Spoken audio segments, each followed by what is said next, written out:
Yan, good afternoon. Ngayong hapon, pumunta na naman kami sa aming mga alagang baka.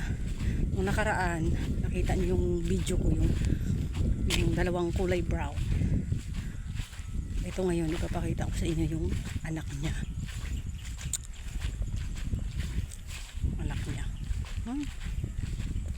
Maamo na rin, oh. Nung nakaraan, pag nilapitan mo to, tatakbo to. Ito ang gwapo nito, oh. Kasi lalaki ang anak nito. Ayun yung nanay niya, oh. Yung kulay brown.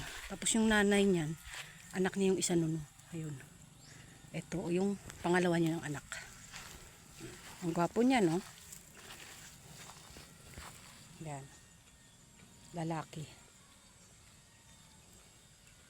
Sa kabilaan naman kami naglagay ng aming baka. Nilipat ni mister. Kasi papainom niya ng tubig dun, oh. May sapa kasi dun. Ang ganda ng tanawin dito.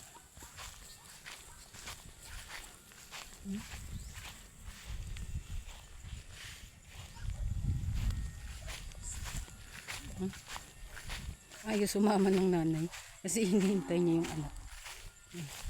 Ang gwapo nito, oh. Tingnan mo. Napakagwapo. Ang pangalan nito is si Roms.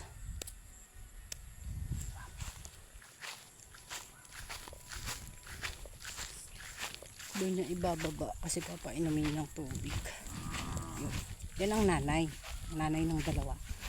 Yung anak niyang una. Tapos nanganak siya ulit. Eto, lalaki. So, yan. Yung yan ay malapit na rin yan magkaroon ng anak. Babae kasi yan. Yan. Pero hindi amin to. Sa amo namin to. Sa bossing namin. Alaga kami. Wala pa naman kaming parte. Pag sa susunod pa daw na anak niya, amin na. May sarili na kami. Tiis-tiis lang. Tiyaga lang. Para magkaroon. Tingnan nyo. Yan. Diyan niya pala pinapainom ng tubig. Buti na lang maraming tubig. Ayan.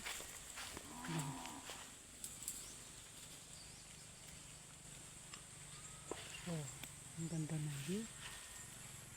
Ang ganda. Ang lapad. Sarap magpatayo ng bahay dito, tahimik. Malayo sa mga kapitbahay. Pwede kang mag-ingay. Pwede kang mag-videoke.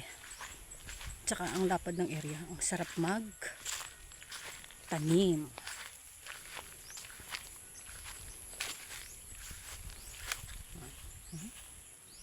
Ang ganda ng area, ang lawak.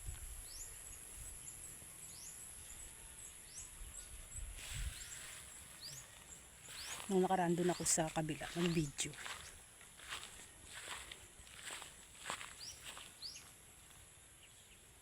Ayun lang. Maraming salamat sa panunood.